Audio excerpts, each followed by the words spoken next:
Ice is ready, and we are back with another episode of the Empty Netters podcast brought to you by BetMGM. I am your host, Dan Powers. Producer Brian Baker is right. Wait, where is he? He's left his seat, but he's here in spirit. And over here, a man who once threatened to emancipate himself from our family if our parents didn't let him drive to Connecticut to see a girl he met on a church mission trip. That is a true story, as always. It's the little boy lad, Christopher Powers. You did that. You literally went like this. You will never see me again. I put a sack. You tied a sack to a stick. On a stick. And you drew a picture of you with a sad, crying face, waving. That's actually literally what I did when I ran away. I was going to say. And guys, I ran away once. I got really mad at my parents, I think, for something. And I ran away and I drew a picture of me leaving, waving with a crying face. And I just walked one house down the road. One house down the road. Went to neighbor June's house. She made me cookies and called my parents immediately. It said, Dan's over here being a bitch. And I went like this. I showed up to June and I went like this. Don't tell my mom and dad. And she went like this. I would never. Yeah. R.I.P. Hey, Jim Essie. Your dipshit son is here. Crying. Eating all my cookies. He's literally just eating a plate of cookies. It's a tragedy. But I did that when I was like 4. Mm-hmm. You, on the other hand, you were a 16, teenager. And I was in a motor vehicle. And you went like this. You can't stop me. If you try, you'll never see me again. And dude, guess who was right? We'll never know. They couldn't stop me. They couldn't stop me. They could not stop me. Yeah, we'll never know. That might have been the end. Guess who was right, Dan? Yeah, it turns out you unfortunately won that battle. You won that battle big time. That's so good. All right, we got to get into it, folks. You know what time it is. It is division prediction and preview time. We are into the Central Division. We're going through them alphabetically, seeing what we think. CP, I'm going to be honest with you. I'm lost in this division. Same, dude. And what sucks is I want, not to tease this too hard, but I want to get burned by the Predators again. Like, I want so badly to be the guy that says they're going to figure it out this year, and then I'm right, even though everyone else is like, they stink, and I'm like, nope, I'm right. And I might do that. You know what I want? I want to put a caveat here at the very beginning. We're recording this a couple of days early, and if anything happens with certain players being signed or possibly traded, we reserve the right to do a quick insert. So just in case a little insert happens later, that's why. But if not, everything is as usual. Great. Fantastic. And when I'm thinking about it, something's definitely going to happen. Okay, let's just start because alphabetically and in reverse order, this was going to start easier than maybe some other ones are going to be. Sure. First up, the Chicago Blackhawks 2025-26 NHL season preview. Last year, they went 25, 46, and 11 for 61 points. Come on. Finished last in the Central. This year, they will finish. Let's do it at the same time. Okay. 3, 2, 1. Eighth. What is the best case scenario for this Hawks team, Dan? The best case scenario is that vibes aren't in the complete basement. Like they were last year. And people start having fun. Have a good time, dude. It's a game, goddamn. It's supposed to be fun, goddammit. Shout out Johnny Laz, our boy. Frankie Nazar went on Laz's show.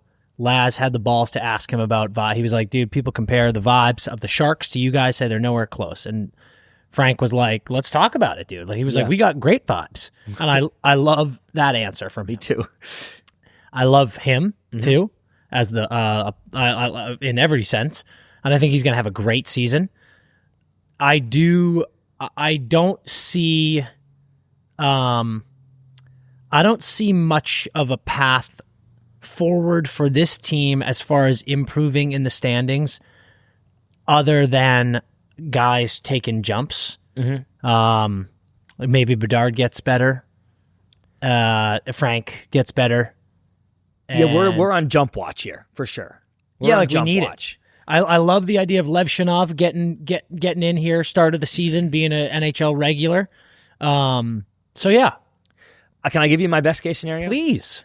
little known man named Spencer Knight. Yeah, I do love that for them. I have loved him for so long. You sure have. And I declared Bob was going to lose his job to Spencer Knight once upon a time. Yeah, you sure did. How did that go? How'd that go for you? Several Stanley Cups. Everyone listening right now went, I can turn this off, I guess, because that man's opinion doesn't mean shit. Several Stanley Cups later, dude, I'm an idiot. But he wasn't, Dan, his mind wasn't right. And I didn't know that when I made that prediction. Yep. And now I think we're getting his mind right, and there's a chance that for a fucking Hawks team that gave up 296 goals last year, which I believe was second worst in the league to only the Sharks, if you get Spencer Knight, who, by the way, pal, is fucking 23, going to be 24. If Spencer Knight's mind is right and he is providing you with better goaltending than you've been getting, that number hopefully improves drastically. Sure. Which, again, doesn't make you that good still. Yeah. But you're not completely in the basement, which, no matter what Frankie wants to say, will improve vibes. If you're more competitive in some games. Yeah. But I think the Blackhawks just need, listen, you're going to finish 8th. Probably. Nope. You're going to finish 8th. Okay. And you are not good yet. Mm-hmm. But I believe I'm looking through the looking glass. I've borrowed it from Alice. I borrowed it from the Mad Hatter. Check it out. Fog it. Clear it. I see a path forward. I see a vision of Chicago Blackhawks dancing in a field and having fun. Oh my God. Gas and beers at the greatest hockey bar of all time. Yes. In Chicago. Well, that wasn't, wasn't it the baseball bar actually? And no, it was there. No. That bar. The great, are you fucking crazy? It's literally the greatest NHL bar in the history of the world. Oh my God. I see it. I see the city of Chicago flooded with hockey fans come back to life from the early 2010s.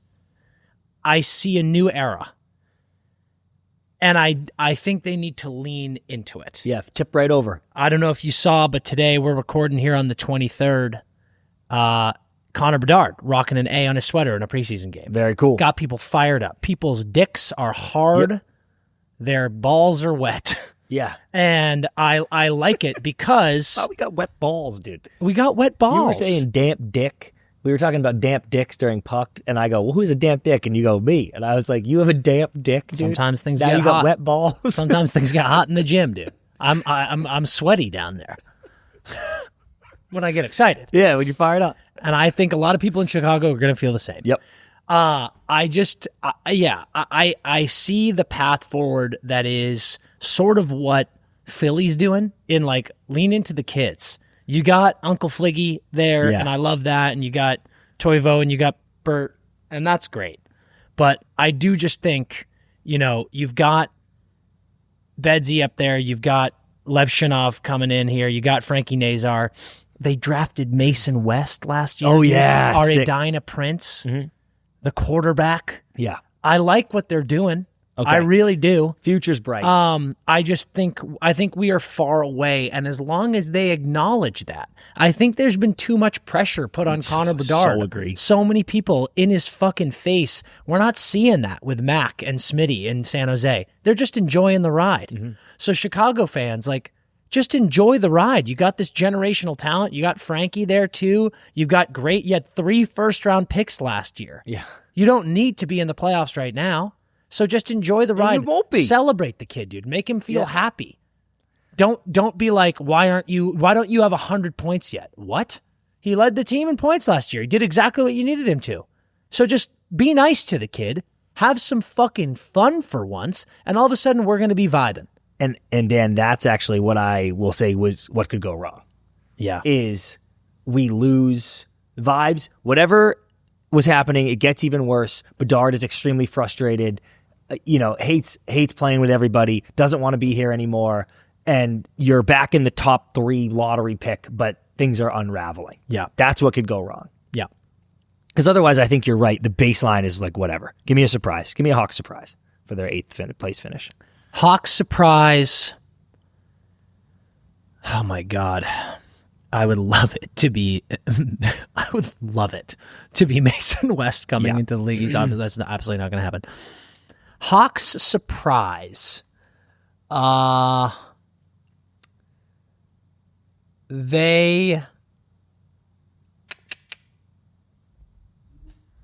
going straight to Bedsy, dude. Go. And it's just because of this. That second year is actually hard. No fan wants to appreciate that, but that second year is actually hard. Connor Bedard, 22 goals in 68 games as a rookie. That's fucking sick. Wins the Calder, obviously. This year, 82 games. This past year, 82 games, only 23 goals, one more. But he went slightly up in goals, slightly up in assists, slightly up in points. When you usually see a slump, we did not see one with him, even though it felt like it because of all the hype and the pressure. But this year, dude, I think you actually see a significant Bedard jump, and all the Bedard sorcery on the shots.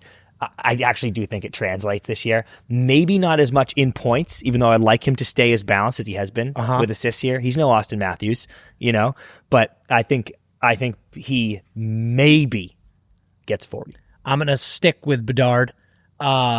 Before Christmas, Connor Bedard signs a 4-year bridge deal. Oh, stays in Chicago. Okay, nice. I like that one. Next up, alphabetical. The Colorado Avalanche 2025-26 NHL season preview. Last year, they went 49-29-4 for 102 points. They finished third in the Central. They made the playoffs. They had a horrific Game 7 loss to Mikko Rantanen and the Dallas Stars.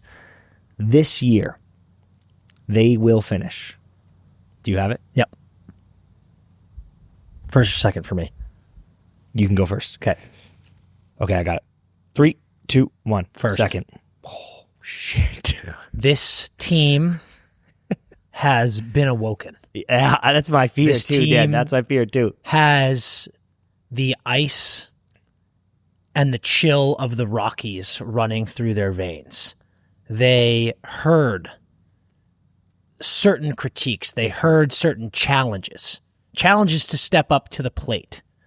And they're taking it with every open hand and fist they have, and they're squeezing it to get every bit of juice and momentum out of it and funneling it into this season. They are playing no games. And I'll tell you what, when Gabriel Landeskog is getting in a fight because of a high elbow against Cale Makar on September 22nd preseason, and people have any questions about his health and how he'll be this season, I have no more questions. Your Honor. Yeah, the defense rests, dude. First, best case scenario for the Avs, pretty much everything you just said. Landy has got, dude, Nate is he's too tight. You know, in Ninja Turtles 2, Secrets of the Ooze?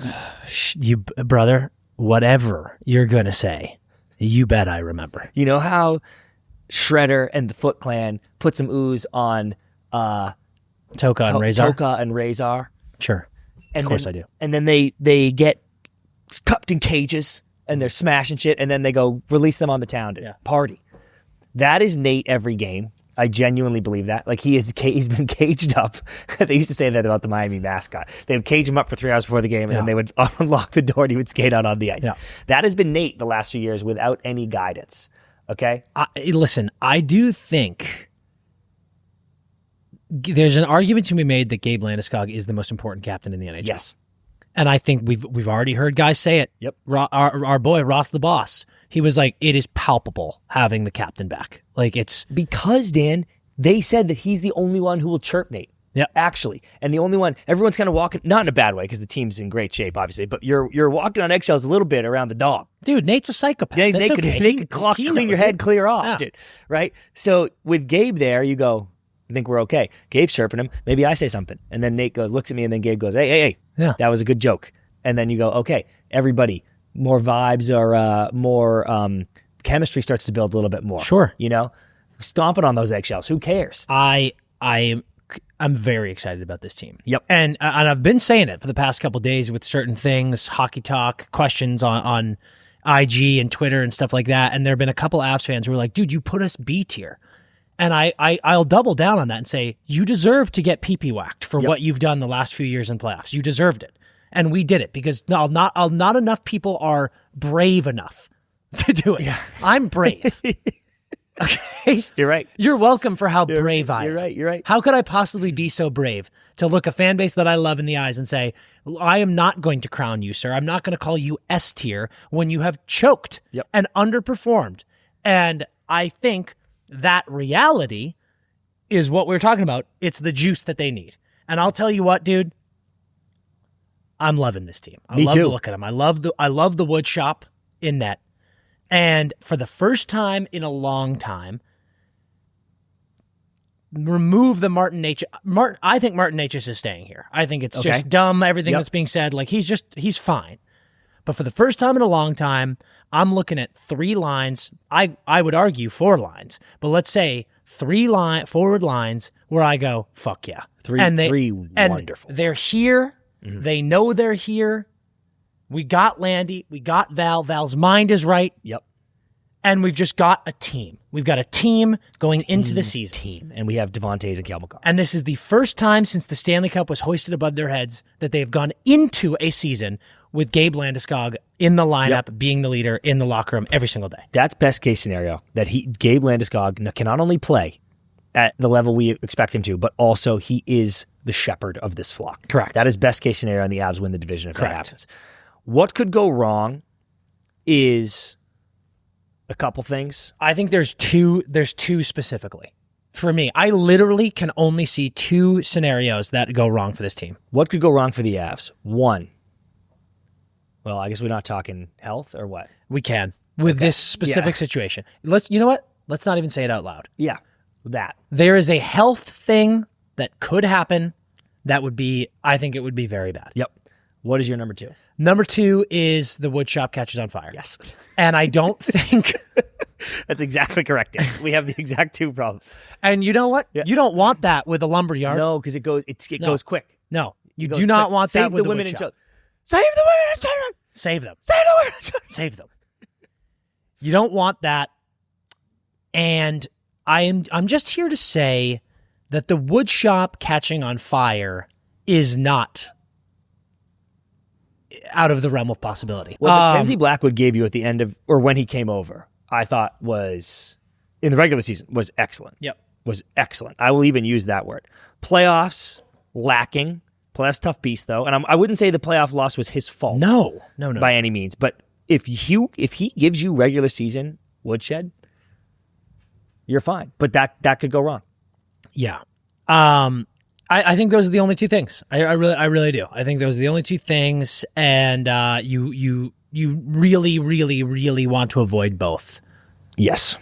But God, you get Jack Drury, the fucking man. Give me a surprise on the Avs. Surprise on the Avs is going to be, I'm going to stick with kind of what I did on that first one, is a 5-year extension for Martin Necas.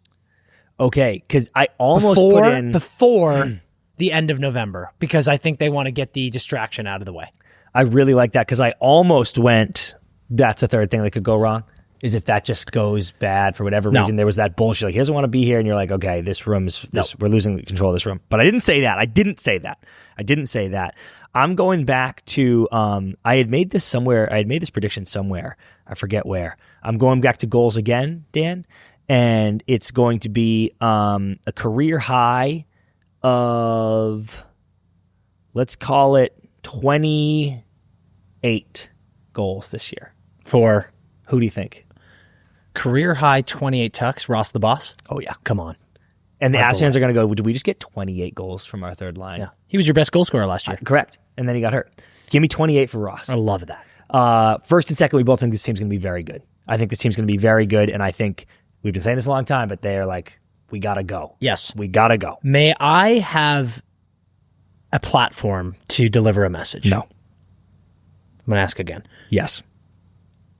I would like to take this opportunity before we move on to direct a message to one Stan Kroenke, owner of The Colorado Avalanche.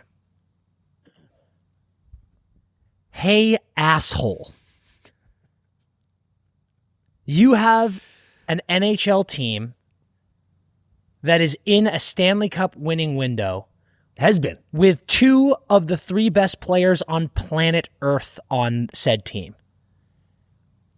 Get your head out of your ass and give them a better practice facility, you fucking muppet. It is completely unacceptable. The piece of shit dump that team practices in. Completely unacceptable. It is crazy. Dude, having been to many, literally today at a practice, Nate McKinnon was caught on a hot mic when he threw a fucking beautiful pass cross ice that was going to land on someone's tape, and it bounced all over the place, and he just screamed shit. He screamed fucking shit ice. Yeah, dude. What is beginning to be like the number one thing that people are being like, oh, dude, a huge reason I signed with this team and stayed with this team is because of blank. Yeah. It's owners taking care of the fucking team. Good practice facilities, people forget this, is where you spend the majority of your time. You think Kings players are hanging out at fucking crypto.com arena? No, dude, you're at your facility all the time. That place fucking blows. Yeah. And Gotta be fixed. It makes me physically ill. I can't believe that it. Cale Makar and Nate McKinnon are skating on that something ice. Something could happen to them. Dude, something happened? They're there almost every fucking day. God, dude. It's insane. Enough. So enough is fucking enough. Enough is enough. Next team. The Dallas Stars 2025-2026 NHL season preview. Last year, they went 50, 26, and 6 for 106 points. They finished second in the Central. They made the playoffs. They got bad baby by the Edmonton Oilers again and lost their coach. The amount of liar references for, I think, 3 straight episodes is remarkable. This year, they will finish. I'll go first. 3, 2, 1, first. Second. So, dude, I think these 2 teams are going to be tight. You talk about roster, and this is an obvious take. Everybody says this, but it's still just funny to look at when you go, God, look at the 3 lines on the Colorado Avalanche. Yep. 4 even, but you know what I'm saying. And I go, look at the top 9 on the Dallas Stars. What are you fucking talking about, dude? I think you're being a little generous. Literally, what are you I think you're being fucking talking about? I think you're being a little generous. This looks like a league that you started a dynasty on NHL and you turned the trade setting off and you trade for whoever you want and you have a team that it's not fair, and if you simmed it would go 82-0, and I would go, is that even fun? And you would go, yeah, it's fun because I build the team, I don't even play, I play the playoff games, and I'm like, but still, how many cups in a row could you win? And you go, I don't know, it's pretty sick because I win 3 and then you start the dynasty and things like that, and then now the draft picks where fictional guys start coming in and you want them to grow, and then it keeps my attention, and I go, well, just get a new version of the game. How many seasons could you possibly finish in a single year? And then, I'm so glad you stopped talking. Bro, this team is moronic. I think you're being a little generous. How could you say that?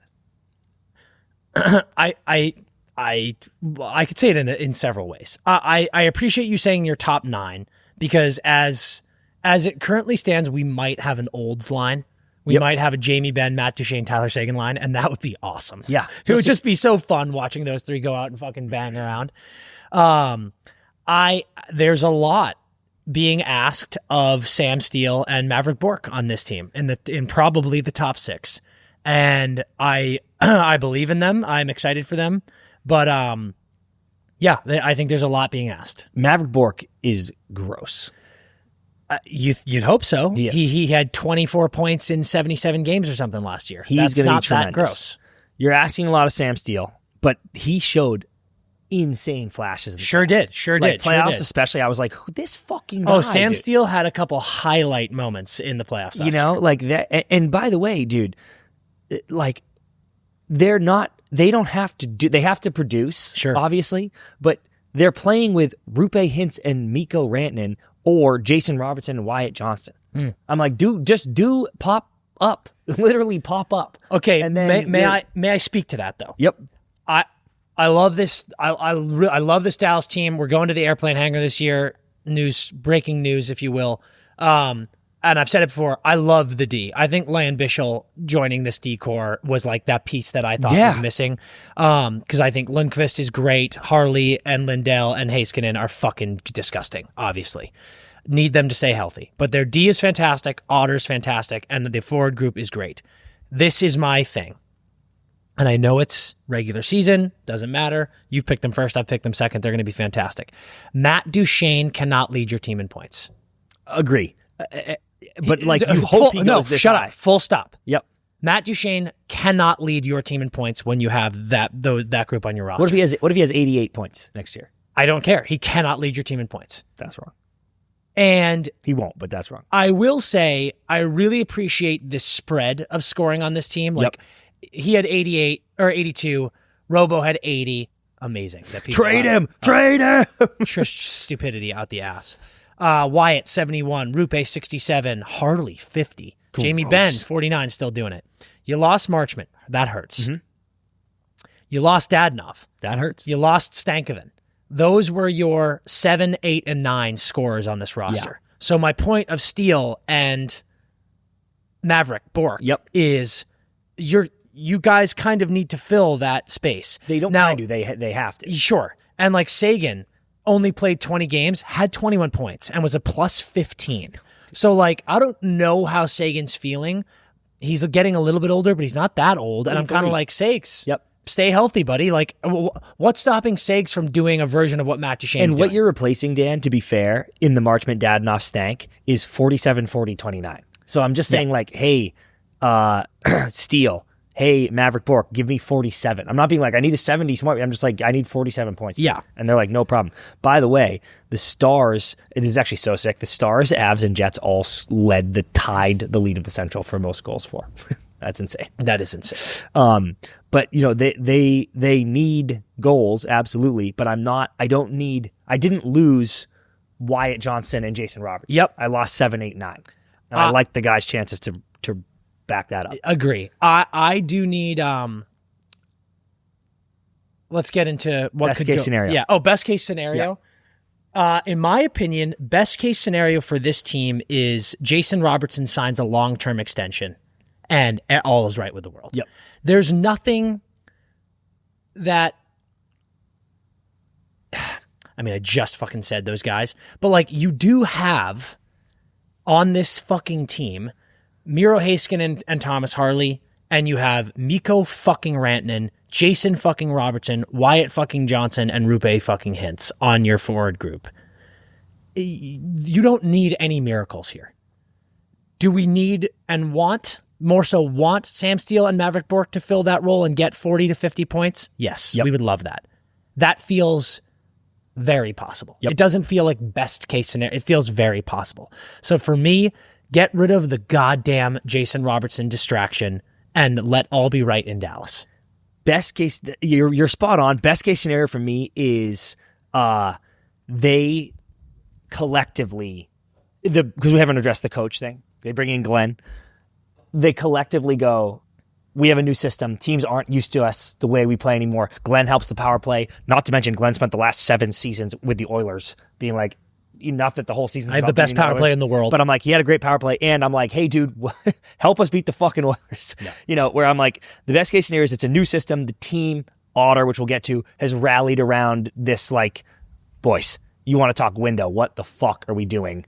Let's go right now. And it all shines. The problem is, they're definitely going to do that. Like, there's no version of this team that isn't a top 3 seed and is going to make a run. Yeah. They can't answer any questions till playoffs. Yeah. So even best case scenario, you're the 1 seed and congratulations. Fucking talk to me when you get to playoffs. Yeah. What could go wrong? And I don't even think anything could go wrong enough to have them miss playoffs, but what could go wrong that you're like, yikes, this Dallas team is not in as good standing as I thought they were in? Nothing, man. Like, this team feels ironclad. Yep. Dallas is making the fucking playoffs, obviously. Yep. What could go wrong is I am going to go back to Jason Robertson. Yeah, agree. I just don't know what's happening with the world this stupid fucking narrative. I really love, shout out JD, what came on our show, was talking about Robo, was unsure. Then he had a great opportunity to do a piece with Robo, and now he's his favorite player in the league. Yeah. Like direct quote. Yeah. That should tell you what you need to know about this kid. Any bad thing you've heard about Jason Robertson is bullshit. He's a phenomenal fucking player, and he's performed every year of his life.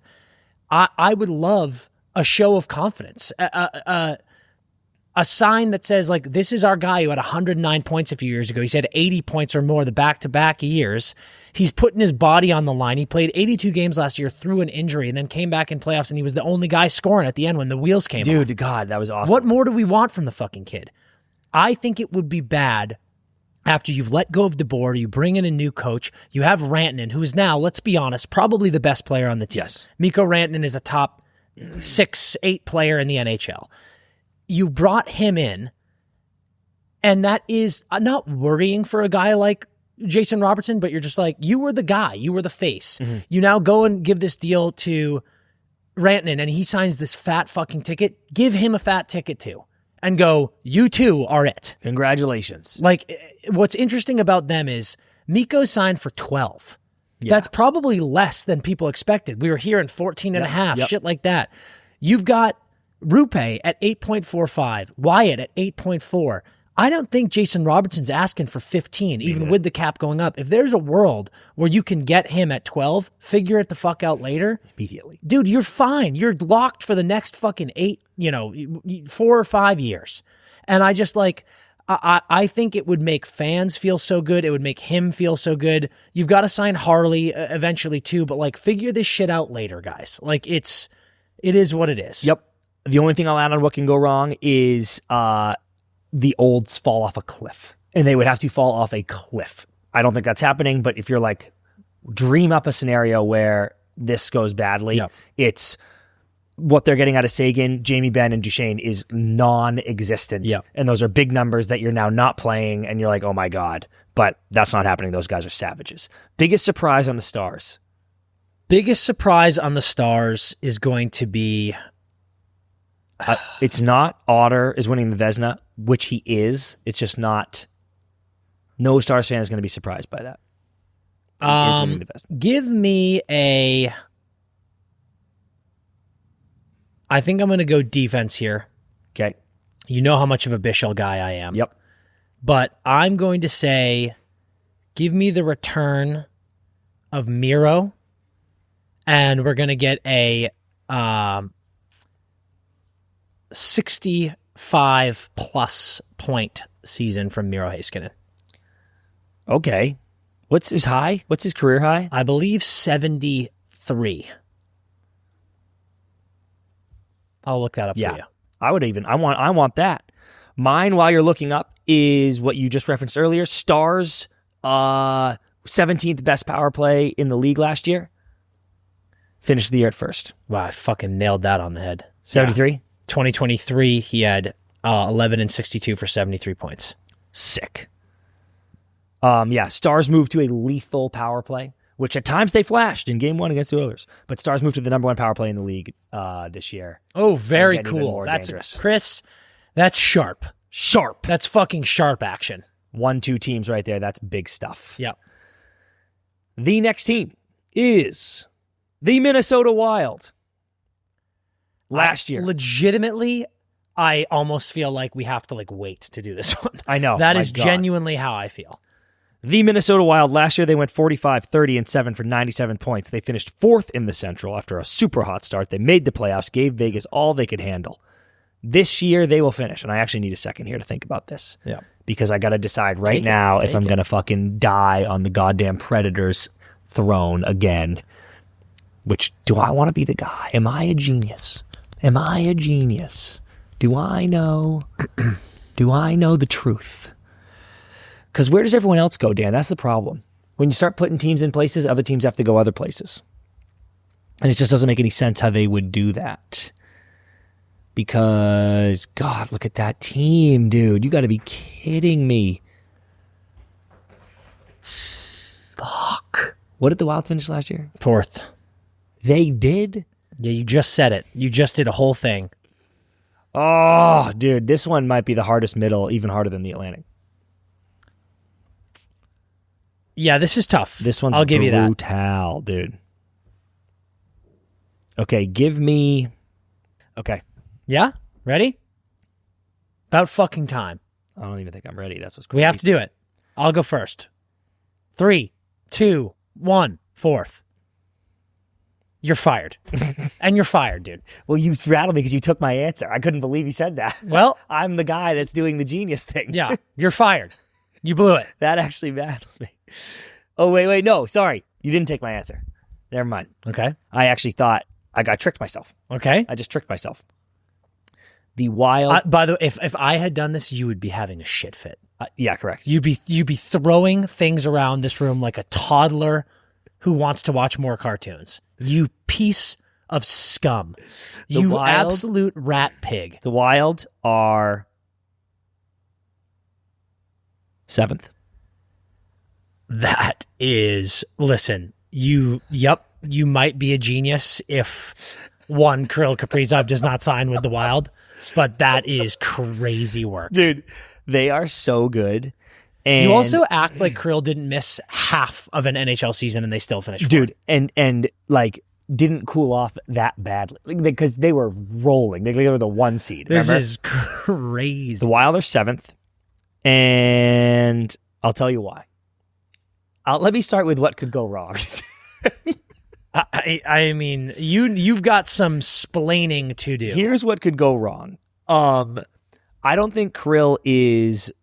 I think Kirill plays for the Wild this year. Okay. Do you? Yes. I think Kirill plays for the Wild this year, but unfortunately, he essentially is like, I'm not staying, and I hate it here, and I'm walking for free or trade me. Sure. And it's essentially hunger striking. And then he, you don't get anywhere near the production. And keep in mind, in our way too early awards, I have him like winning Art Ross and potentially Hart. So, you can only get one right. But in this version of what could go wrong, you get nowhere near the Kirill production that you were looking for. Your Tarasenko is like, not giving you that much. Down the middle, and I love Joel Eriksson Ek, and I love Marco Rossi, but you're just not as competitive 1-2C as maybe some of these other great teams. And Matt Boldy can only do so much. And it just starts to slip. It's the quicksand thing. That's what could go wrong. The Kirill, it's a poison, it's a virus, and it spirals the entire season.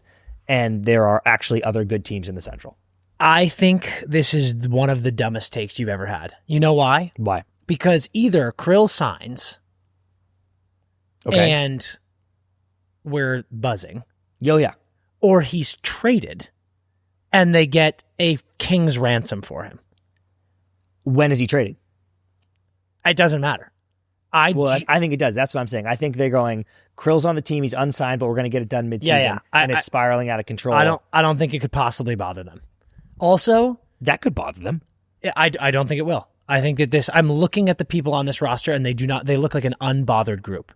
Also, we're going to play the Russian card. You wonder if Bad Vlad was brought in to get him under control. Specifically to give him some Russian love and be like, dude, you're fine. To get him under control. I'm going to add one more. I love that. Have you fucking seen photographs of him? Of who? Tarasenko. Not recently. He's lost 15 pounds. Oh, fuck. No, it's crazy. Like, I genuinely am like, this dude might go full. I've wanted him to for so long. He might go full Matt Duchene. Like, he might score fucking 35 next year. How old is he, dude? He's not even that old, right? I don't think he's that old, but I do think he's 35 or 36. No, that's kind of old for hockey. No, dude, he's 33. Or he'll be 34, but... Look at that. And he just lost some weight. He's on the gas. That's what I'm saying, dude. He's actually not even that old. Fuck. There's a few things I want to discuss here. Give me best case scenario. Best case scenario is...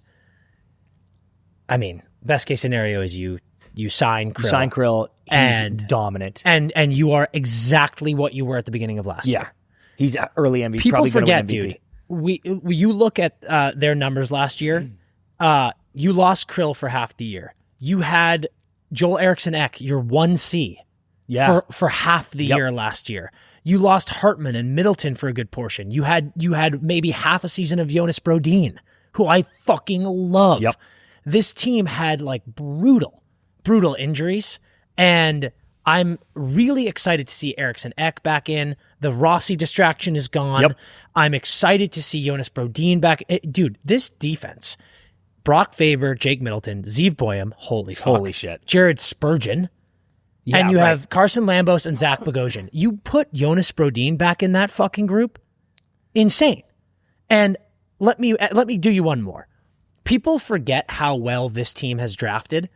They've got my Swedish prince, Liam Ögren, who is a first-round 2022 pick, going to be playing this year. They've also got Danila Yurov, I believe as well, first-round 2022 pick.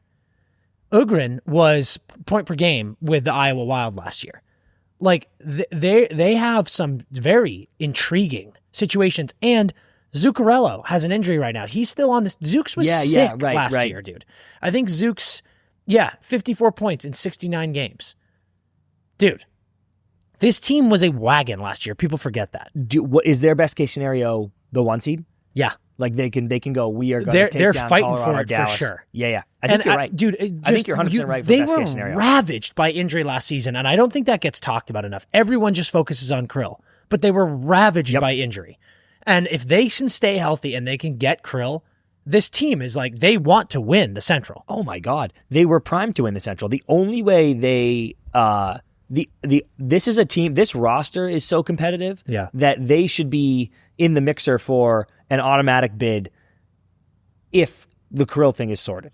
I'm with you there completely. Assuming Kirill's sorted, like there's absolutely no excuse for this team not being in the mixer for an automatic bid. The Central's top heavy, I got to say. There's some very good the Central is very heavy. It's a very good team. Central's heavy. That's why it's interesting. Yeah. And we're not talking injuries here. That's not fair. But the tiniest slips with the other teams in here, that's why it starts to get dicey. Because I really think 5, 6, 7 will be separated by 3 points in the standings. 4, 5, 6, 7, even, where you're like, fucking Christ. There are some question marks, I would say, with the top 6, certainly top 9 on this team, that could go either way. In your best case, you're laughing. In your worst case, you're not laughing. And what Gus are you going to get in goal? 3 seasons ago was amazing. 2 seasons ago, not that amazing. Last season, great again. You hope to get that. Then you're in pretty good shape. Biggest surprise for me, I think it would be awesome. I mean, are you gonna take a D?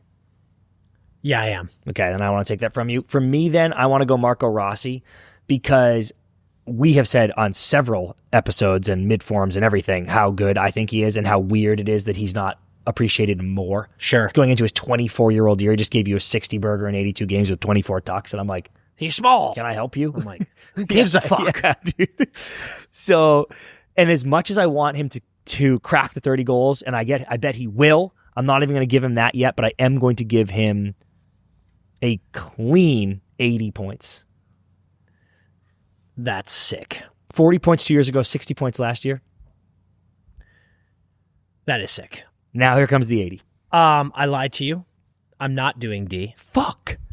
Because I think I'm going to double up and just say Faber and Zeev are going to be disgusting. Yep. I'm going to shout out my boy, Matt Boldy Glazer. Yes, dude. 40 tucks for Matt Boldy. Oh, God, that would be so fucking awesome. 40 tucks for Matt Boldy. Matt Boldy knows that he belongs on that Team USA. He sure does. And also, I think Matt Boldy is kind of going like this, like from the gate. Mm-hmm. He's going, if we lose Kirill, I'm making it my personal responsibility to let everyone know that we're fine. I got you. I'm going to fucking pull the sled. I really do think that if they do, they are fine. It's just going to take like one reverb year of like, what the fuck? Yeah. And then we're okay. Totally. But yeah, I hear you.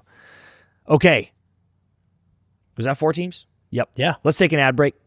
Quick ad break, and then we'll be back. NHL season is right around the corner, which means I need you to stop everything that you are doing right now. Download the BetMGM app, use the promo code NETTERS, that is NETTERS, and sign up to get in on the fun. I'm going to be betting on hockey any day now. We're right around the corner. But until then, I'm betting on football. I'm betting on Baseball playoffs, I'm betting on baseball playoffs are going to be so sick. I'm so juiced for that. My God, that's when the action really ramps. But go to the BetMGM app, man. They've got odds boosts. They've got parlay tokens. Follow Dr. Locks. He's got cooking all kinds of stuff that you won't even believe you can bet on. He's that sick. But get juiced for the NHL season just like I am. When you use that app and you use our promo code, you can get up to $1,500 in bonus bets if your first bet loses. What are we talking about? How are you going to miss out on that? So please, promo code Netters, BetMGM app, go do it. Gambling problem? Call 1-800-GAMBLER. Call 877-8-HOPE-NY or text HOPE-NY for New York. Call 1-800-327-5050 for Massachusetts. 21 plus only. Please gamble responsibly. Call 1-800-NEXT-STEP for Arizona. 1-800-BETS-OFF for Iowa. 1-800-981-0023 for Puerto Rico. First bet offer for new customers only. Subject to eligibility requirements. Bonus bets are non-withdrawable. In partnership with Kansas Crossing Casino and Hotel. See BetMGM.com for terms. U.S. promotional offers not available in New York, Nevada, Ontario, or Puerto Rico. We are back. Time to get into the next 4 teams in the Central. Who we got, CP? The next one up is the Nashville Predators. Last year, they went 30, 44, and 8 for 68 points, finished an embarrassing 7th in the Central. This year. Give me a second. Okay, here we go. Don't even try it. Don't even try it, you rat pig. You scumbag. Oh, my God, dude. All right, we're doing the Preds. Yeah, okay. What's fucking insane is I need to just nut the fuck up. Okay. How many points did they have They finished what last year? 7th? They finished 7th in the Central. And how many points did they have? They had 68. And how many points did the Mammoth have ahead of them? The Mammoth had 89. Yeah. Like it was a bloodbath, dude. Yeah.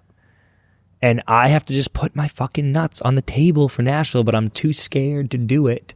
But I have to. But I shouldn't, but I should. But I couldn't, but I could. It's so true. So true. My God. You have it? You're ready or you're not even? I'm ready. Who's first? You are. 3, 2, 1. 7th. I almost went 4. I just don't see it. Me neither. It doesn't make any fucking sense, dude. But I don't understand how they mishandled that roster so badly last year. I do. I think what sucks is you have I like some of the things that they've done here. Mm-hmm. I like Perbix on this team. I like Haig on this team. Mm-hmm. Holla. Yep, we'll always love Holla. You have a Norris level defenseman in Roman Josi on this team, and a Vezina level goalie, and you do have a Vezina level goalie, but at the same time, I'm a little bit like, where have you been? Yeah, because like the last not this past year, but the year before, people were like, he's going to be a Vezina finalist. He wasn't even close. Yep, and yeah, bad year. Actually, not even that bad. No, not that bad. Yep.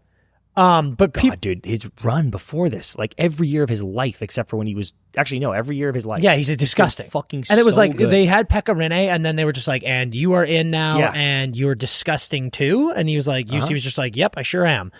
But like the last 2 years, at least, have been a bit like, oh, yep. What frustrates me is you have him. He's disgusting. You have a Norris guy in Roman Josi, and you have an all NHL star in Flip Forsberg. Yeah. Around that, it scares me in that I think Factor is getting a little bit old. Sure. You don't play the way he plays. You're not as fucking gritty and just nails as Ryan O'Reilly is without tread on the tire. Sure. And I think last year, 53 points in 79 games, -23. Obviously, the team struggled. But I'm a little bit like, I think that's O'Reilly now. So that's your first line center. Mm-hmm. And then Stammer and Marchessault have an opportunity, specifically Stammer, to I don't want to say like shove it up people's hoop, because I'm not doubting them. Yeah. I would never. I love both of them way too much. But they did really feel last year like two guys who had realistically seen their success. I mean, Stammer 100%, Marshy, I'm going to say like 85%, saw their success with one team, with one group in a very, very specific system to them. And they left it and they were like, holy fucking shit, things are different. Now, Stammer specifically is a Hall of Famer, no question guy that I'm like, you can figure it out anywhere, dude. But the question is, does Stammer figure it out to the best of his abilities in this system and in this situation that does not work for him? And he's still kind of like, yeah, like it's fine. And, you know, people forget, like he still scored 27 last year. But again, if you have Steve Stamkos on the contract he signed in the situation he is, and he goes like 30 and 30 for 60, you're kind of like, okay, I think we needed more than that. Yeah, because Dan, I'll lay this on you. Worst case scenario, or what could go wrong for the Predators, is the same exact thing happens. Exactly. Like literally the exact same season plays out, where you're like, ooh, our Ryan's a little bit older, and Stammer and Marshy aren't really fitting into this system. Flip's doing the best he can. UC dropped off a little bit because he's a slightly bit older. And we fucking blow. And Dan, then it is TNT cartoon Wile E. Coyote smell you fucking Monday to everybody on that team. Like it is a fucking nightmare apocalypse. Yep. If the same thing happens. No question. Fucking brutal. No question. Okay?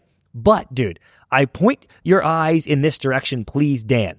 Goals against in the Central last year. The Blackhawks, 296. Then the Predators, 274.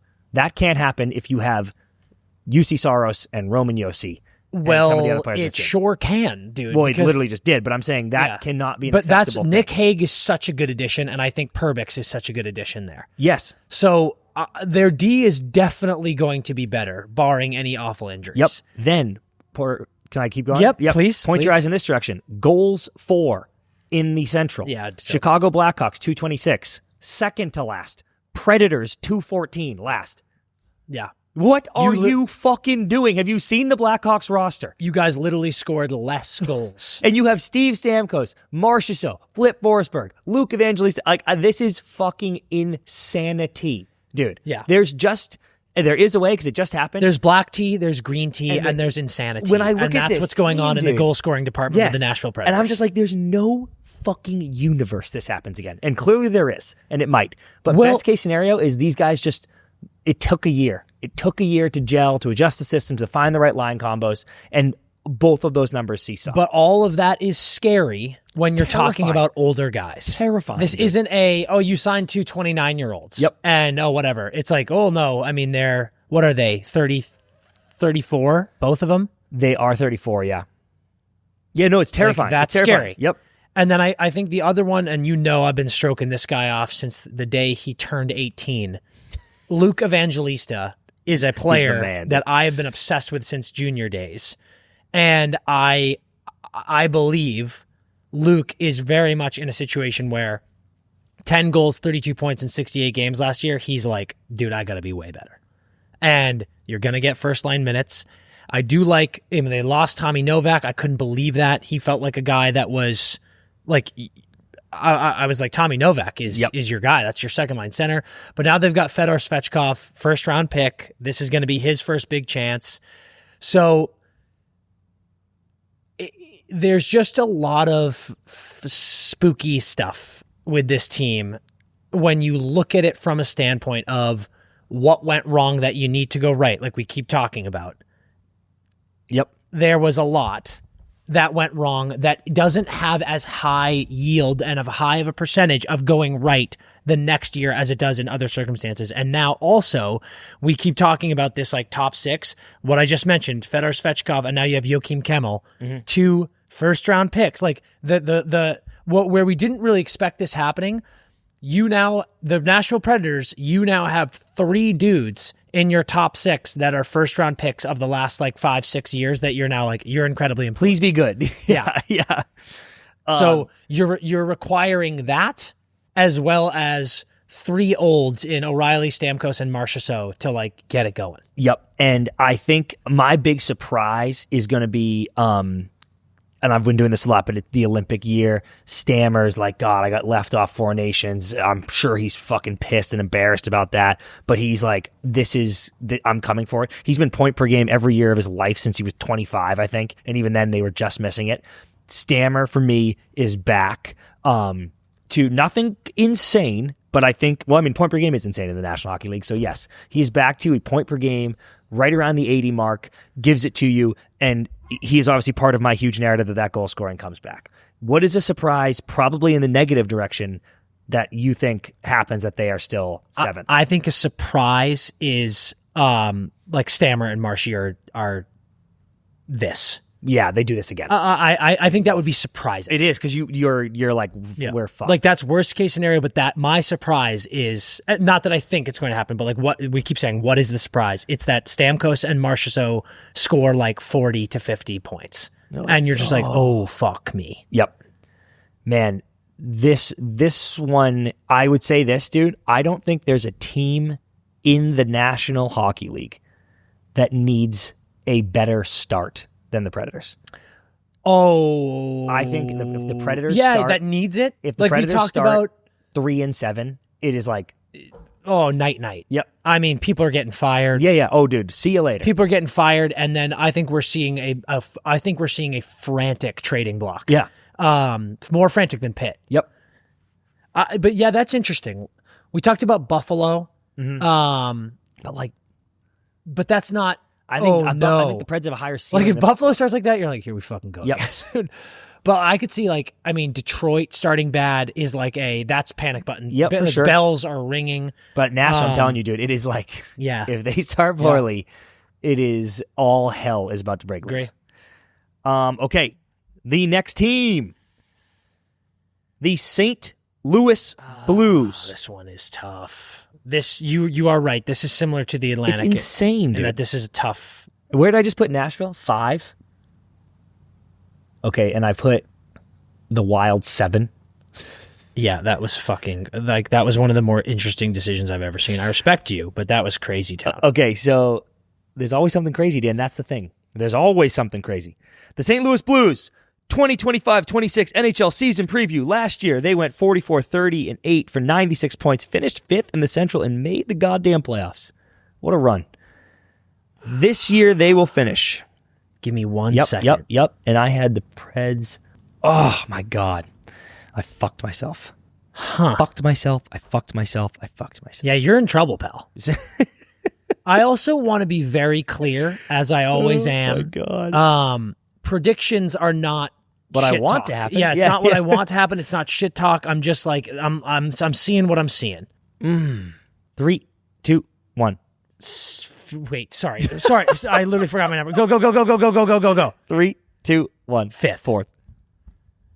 5th. And Dan, I cannot tell you how close I was to putting them 6th, because I think that is a possibility. I think it is a possibility. Same.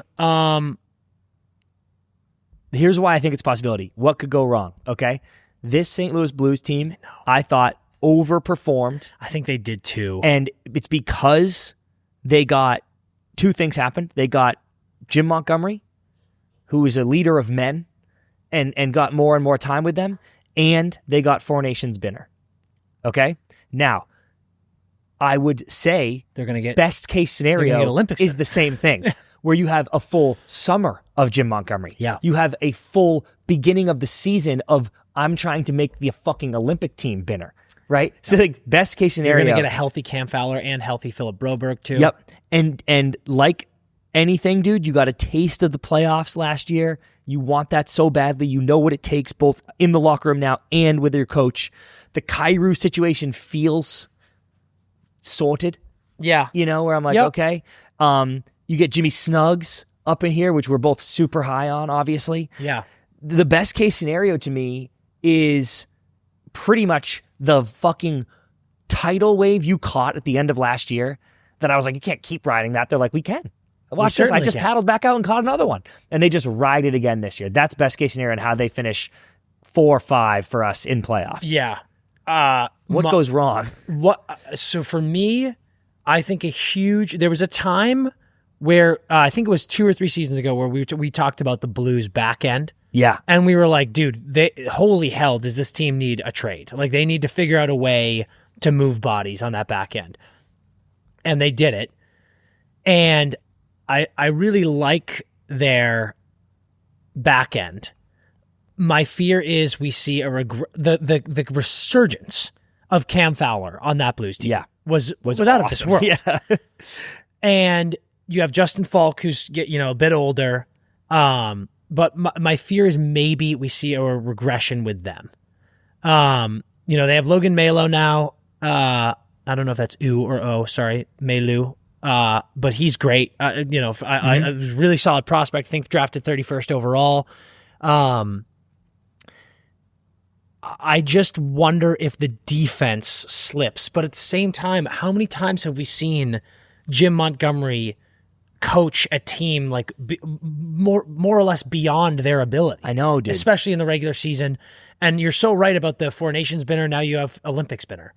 And he is a difference maker. Yeah. When rarely have I seen a player just like flip switches in the way that kid can do it. Totally. And if that's his motivation, whatever you need, dude, that's a real thing. Parenko, same deal, right? Like same argument. And they're also fucking like, for how young their supposed top 6 is, they've got a lot of proven commodities. Yes, dude. We talk about guys like Buchnevich, Thomas, Kyrou, and I'm gonna say Holloway. Schenner is amazing. Schenner's gonna give you himself all day and an extra one.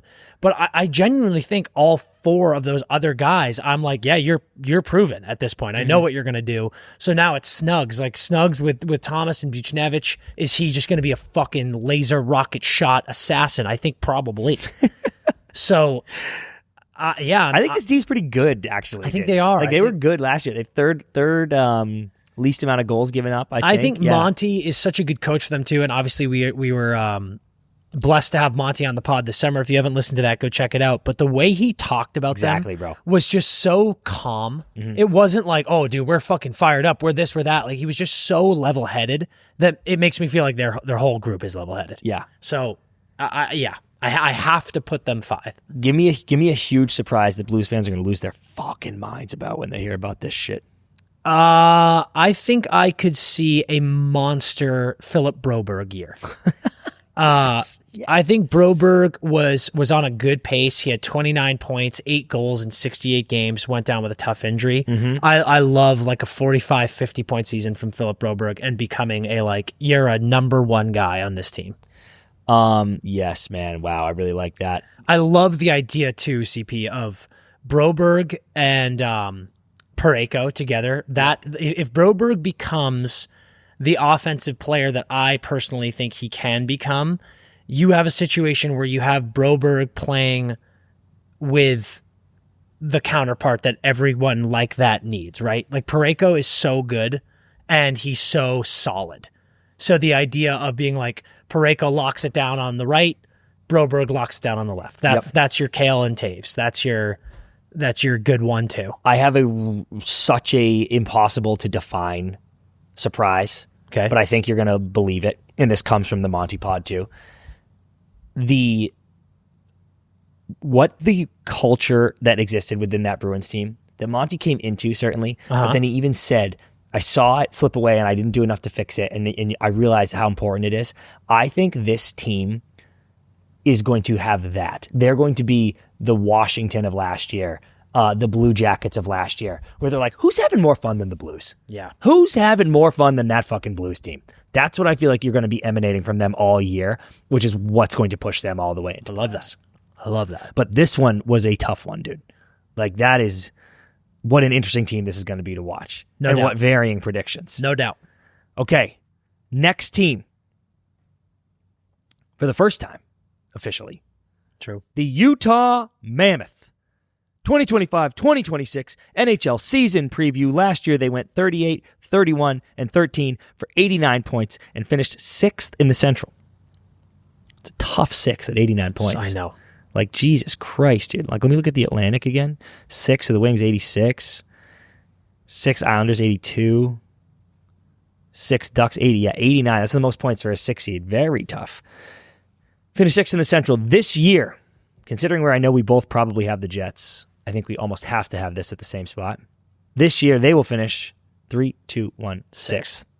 And it fucking kills me. I can't believe I came into this pod, Dan, 100% positive that the Utah Mammoth and the Minnesota Wild were making playoffs, and I've killed them both behind the woodshed. I know. Clubber's going to kill us. I don't know why I just did that.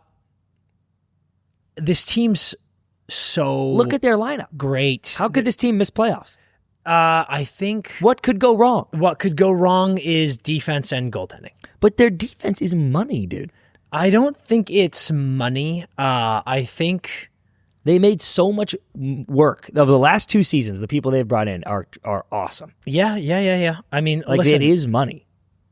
listen, I love them. I love this team. I think they're going to be so fucking fun to watch. I think they got that amazing new facility. I think this is going to be really the first year that they feel like a team. Yep. Like they're playing in Delta. Got their jerseys. Right? Like yep. they've got their jerseys. They got their mascot. They got their practice facility. Everything is, this is the team. Yep. They are, we talk about, who was it last episode in Philly? We talk about all NHL video game potential teams. Yeah. Similar vibes here with these guys. But the crazy thing is these guys are already proving it. I know, dude. They're so good. Kells went off for fucking 90 last year, 30 goals. Cooley already tucking 25 in an NHL season. Schmaltzy's getting 20 again. Dylan Gunther's fucking nasty, was dude. disgusting last year. He's so good. I thought Mikhail Sergachev getting 15 goals and 53 points was like that. When he got exactly what you wanted. When he left Tampa, Yep. everyone was like, "Whoa!" Yeah, and he came here and was like, "Yeah, I'm a number one guy." Mm-hmm. I love. I mean, I think Barrett Hayton's a great fucking player too. We talked about. I thought that Michael Kesselring loss is huge. Yep. I really love the player that he is, but they've got great players in a big, significant way. JJ Peterka getting added to the team is monster. Oh my God. But when you look at their top 2 lines, Gunther, Cooley, Peterka, Keller, Hayton, Schmaltz, that's really fucking good. And then you have Krauser with McBain and Carson on the 3rd line probably.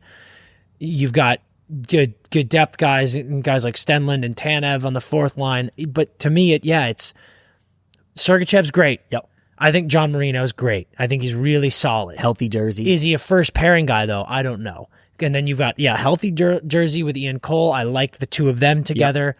And then you've got Schmidt, who just won a cup. Big resurgence, though. Yeah. Like, Schmidt was like, are you even in the league anymore? And then he came alive last year. Like, don't give me a yeah like that. Like, that's the truth. He was good. And you got Oli Mata here, too. Like, both guys kind of in a similar standing. And I just think the big question continues to remain, is Vejmelka... Is he a playoff goaltender? They think so. Yeah. I think he could be. I don't know that this D and the goaltending is enough to beat the strength of... I mean, we talked about the drop-off. Yep. The drop-off's going to happen again, I think. I think you're right about that. And it's just like, I think similar to the Atlantic, 4, 5, 6 in the Central is about to be a fucking bloodbath. So tough. Because I think that's it, bro. Like, if you look at, they were right in the middle in goals for, goals against, and all that stuff. I think if you are asking me for best case scenario, it's that, well, I think maybe we did say this about Philly. We're on jump watch. Or no, we said it about Chicago. Was that this episode? We're on jump watch, where it's like, if Cooley and Gunther and these guys are like, we're that much better, which they will. I know. Then I'm like, okay, then you now are entering best case scenario where I think your core is very solid. You bring some good points up about like could be better. It's not the best D core I've ever seen, but I think it's very, very solid. I think you agree. And then you go look at the jump our forwards made. We are now fighting for a playoff spot. And by the way, like I said, 89 points as a 6 seed. They were fighting for a playoff spot the whole way when at the beginning of this past season, we wrote them off due to the horrific injury luck. And they persevered through all that and were fighting down the stretch for playoffs. So they weren't really close, though. They were, dude. No, they weren't. Yes, they were. I think it was too little too late, but at the end of the league. No, dude. The last 20 games, I'm going to call your bullshit on this. The last 20 games of the season, we were like joking about it. We were like, Mammoth, they're still in. Like, they were not in it. They were not. The last 20 games, they missed by 6 points. They were not in it. 6 points is so many points, dude. Agree. But, I mean, they were... I bet it was close. You're right, but I bet it was they closer weren't than so 20 far games. away. I'm just saying it was not that close coming down the stretch of if the Mammoth were going to sneak in. So that was with horrible luck. Yeah. So they go, give me decent luck and we'll certainly make it.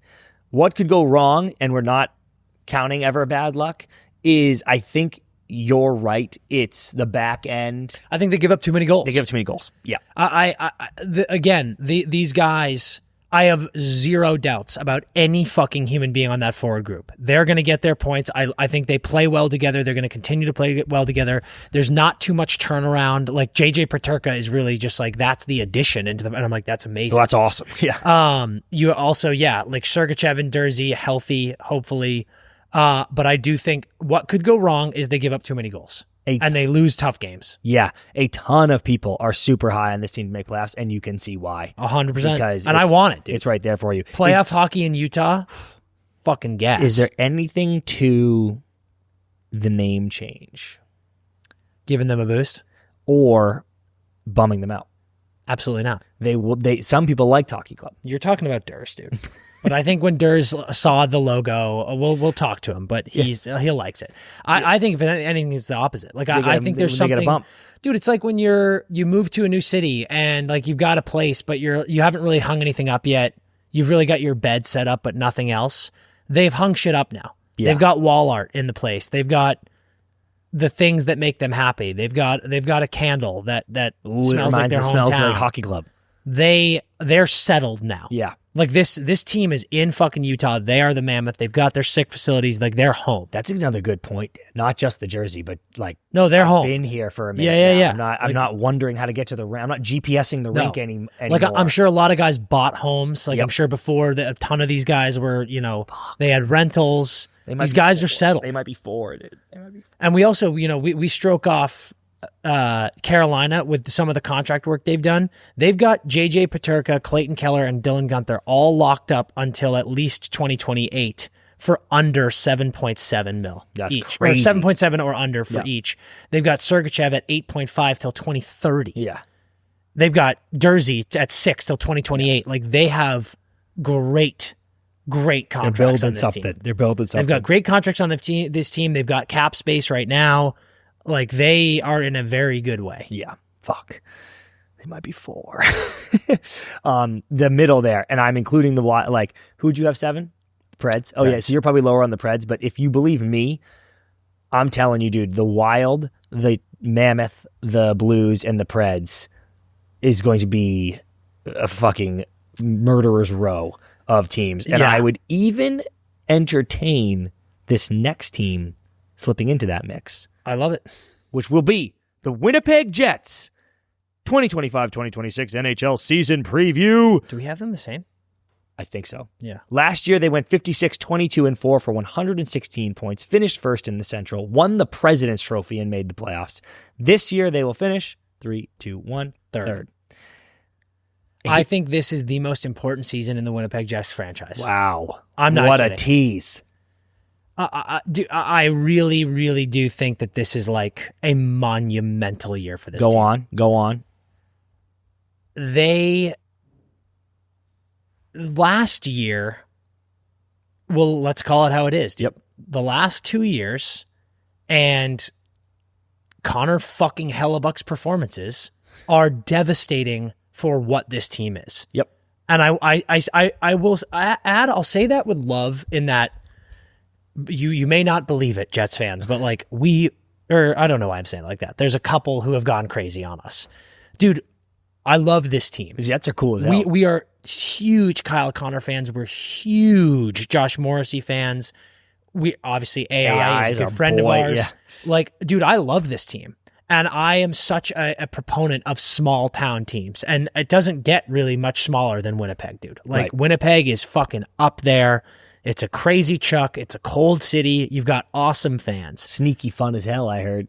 So I say this with love in that, like, I think the team really does need to do well. They need to have some success here because you see the success and what it's done with Edmonton. Edmonton is also a small Canadian town where the fans go, we have nothing but this, dude. And I've said this before. I don't think that's a good thing. Yeah. I don't think when a fan base goes, this is all we have. Yeah. I know that it maybe sounds good, but I'm like, guys, get some other shit in your life. Yeah, like I'm begging you. Because it's going to make you be less harsh to your players. Yep. It's going to make them happier. I'm telling you, it's good for, find a hobby. You have a very good roster. You have an incredible lineup, and you have the best goalie in the league. I think their defense is fantastic. Fantastic. And I think the hit of losing Ehlers, because that's the big question mark, right? I think you lose Ehlers, you add Nyquist, and that is not good. It's not. It's certainly not. You're not getting back what you lost. Yep. Obviously, I think losing a player like Appleton is worse than some people realize too. But we'll get into the Jonathan Taves of it all. To me, the big thing here is Kyle Connor. Okay. Tread lightly. Listen, you've lost Nikolai Ehlers, and the reality is Winnipeg was never in the running. Yeah, they were never in the running for that player. That player finished his contract and went to free. I see where you're going with now. the entire mindset of going, I am leaving here, and that is a team that just was fucking disgusting. They won the President's Trophy, literally the best team in the league. And then what happened? What happened when they got to playoffs? Rinsed and should have been rinsed by the Blues. Correct. So the question is, sick comeback though. What happens with Connor? Does he resign? And if he doesn't resign, and if you make playoffs, which you obviously will, and you lose in the first round or the second round, and Kyle Connor leaves, that is utterly devastating to your franchise. And Dan, if you lose two top wingers in the NHL, Kyle Connor, perennial all-star, elite one of the best goal scorers to ever back-to-back years and flame out in the playoffs, frankly, sooner than you should have in back-to-back years, this is catastrophic for the Winnipeg Jets.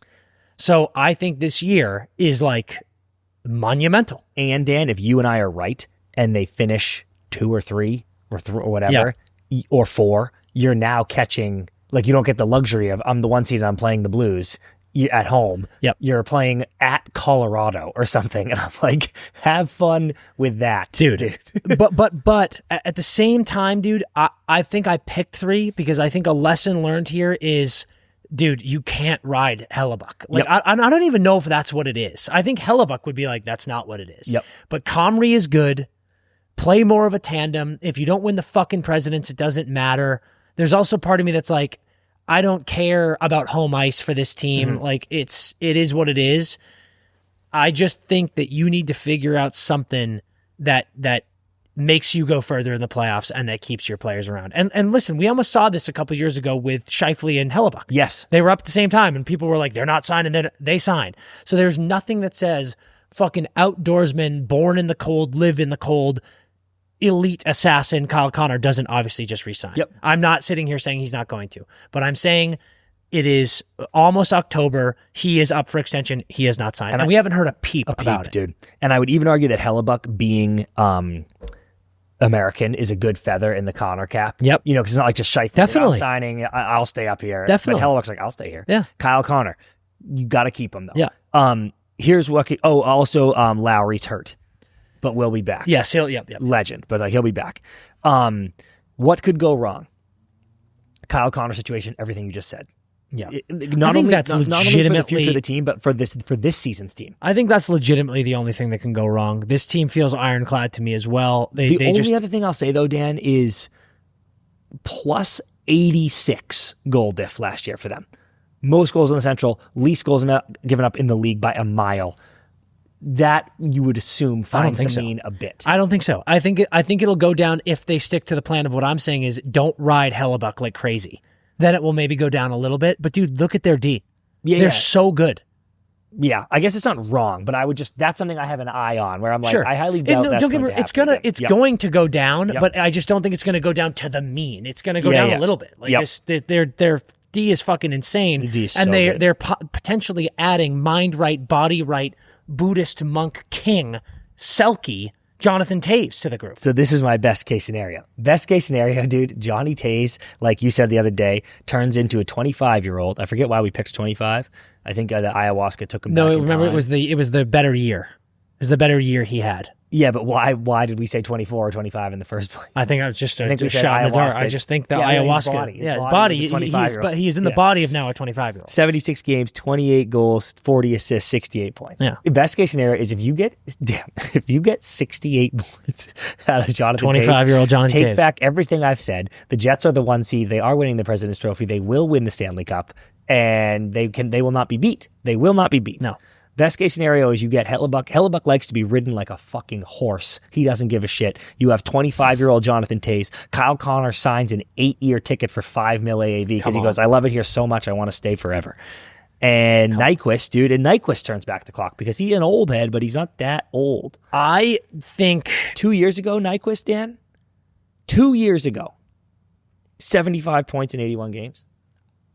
Yeah. And I know everyone on Nashville sucked last year, I mean, I don't think Nyquist is going to do that. Me neither, but is he going to give you 55? I think he's going to 60? give you 45, 50. See, that feels low, dude. Yeah, maybe you're right, actually. Because he did really pop that year. And that was kind of it. Yeah. They named a fucking horse after him. AI catching fish, ice fishing going off. Yeah. They could be doing something there, dude. I like a 3 seed. I like some regression on the defense, but I like the fact that they don't need it. To me, they feel like, was it Colorado that finished third last year? You kind of do in this division, though. That's what sucks so much. You need what? The 1. I don't think you do. Dallas, Colorado. You're playing one of them. Dude, yeah, but you're playing one of them either fucking way. Because if you finish 1, you're playing them because they're now 3. It doesn't matter. You're right. You're right, dude. You're right. Yeah. Give me a surprise. I got such a sick one for you. Give it to me. Morrissey Norris finalist. Oh, cool. I just really think there's a chance he could have fucking 90 points. And you'd be like, oh my God. My surprise is... Does surprise need to be good? No. Okay, my surprise is a really slow start. Fuck. That's good. That's sharp, Dan. Captain out. And to be clear, Johnny Toews getting his sea legs. To be clear, Jets fans, don't clip this when they start 10-0. Yeah. I'm saying it's a surprise because that would we'd all be surprising. Shocked. Yeah, we'd all be shocked. We'd all be like, wow. Yeah. Okay, Dan. I have Stars, Avs, Jets, Blues, Preds, Mammoth, Wild, Blackhawks. Absolutely fucking crazy. I have Avs, Stars, Jets, Wild, Blues, Mammoth, Preds, Blackhawks. Preds, dude. Preds. To be fair to you, I'm a genius. my 4, 5, 6, 7, 8 is exactly what it was last year.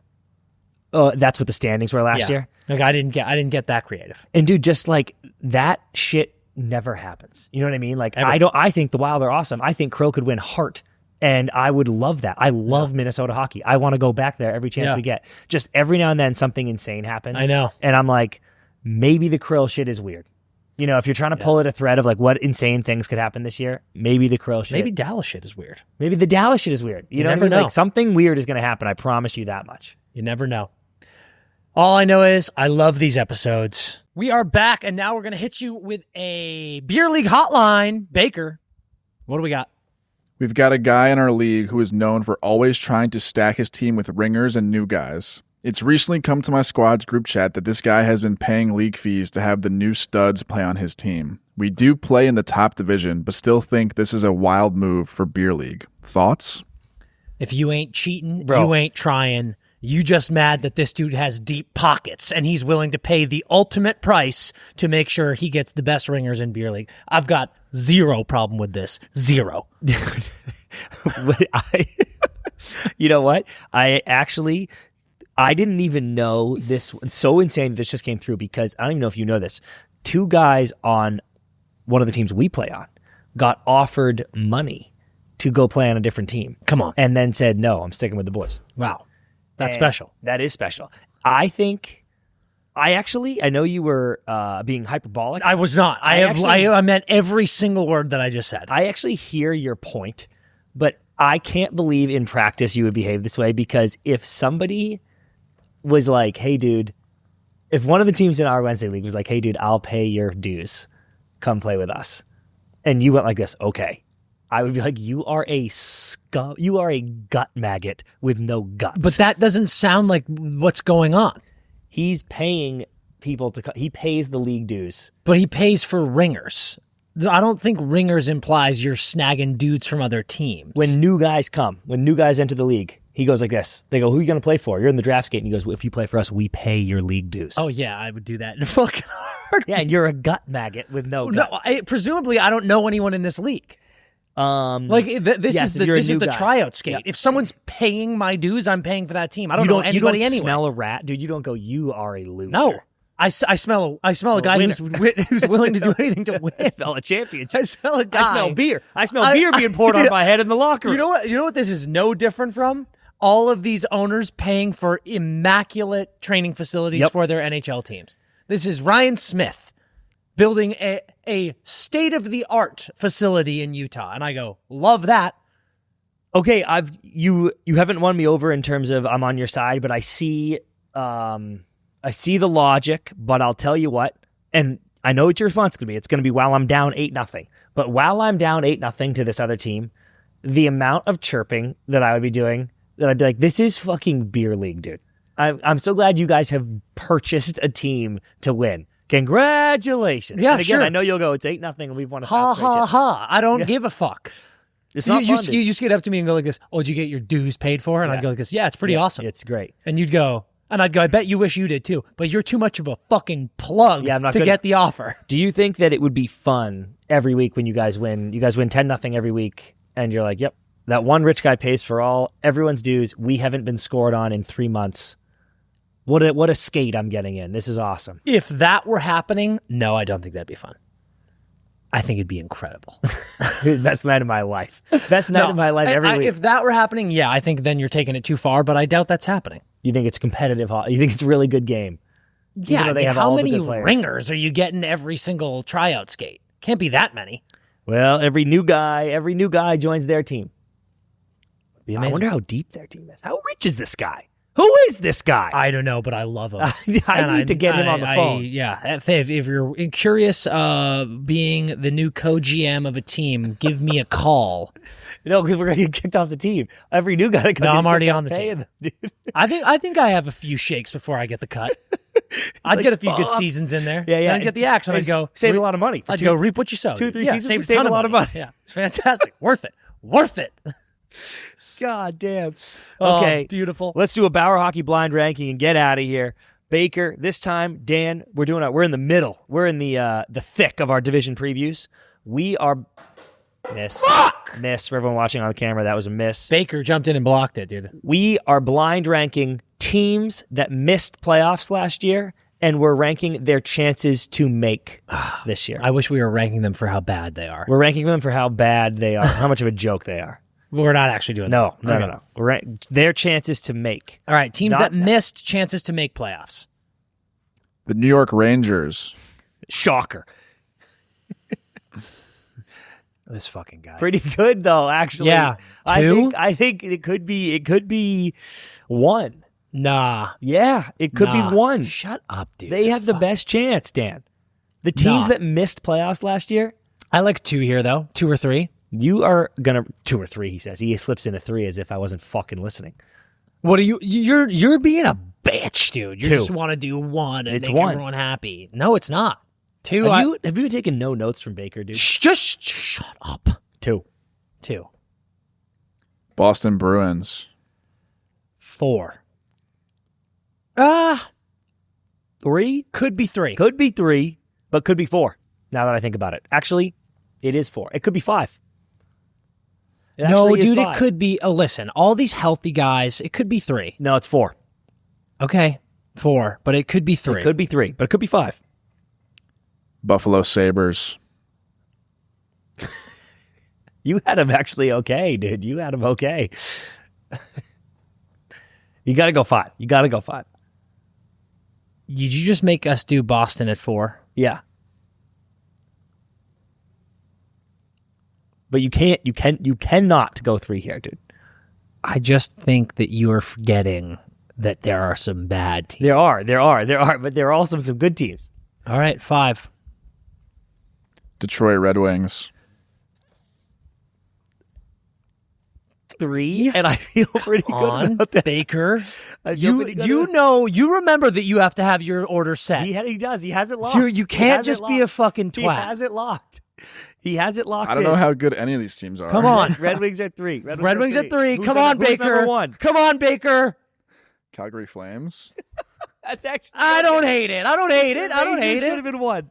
As I told you. Yeah, unfortunately, you're right. The Rangers should have been 1, but that's the best list we've done with Baker. That's pretty good. Now, you know what? There's a lot of Flames fans who are going, no, that's us. We got it. Yeah, we're getting and used I like to Baker. that about that. We're getting used to Baker. Yeah. Getting used to Baker. Hey, better than we've been with Baker. Yeah. Beautiful stuff. Beautiful division preview, predictions, all of the above. Beautiful start to the week. Hope all you Central fans are happy. I know I am.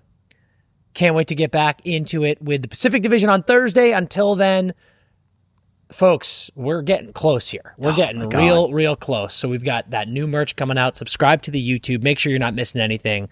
Follow us on all the socials. We fucking love you guys. Okay? And until we see you Thursday, skate hard.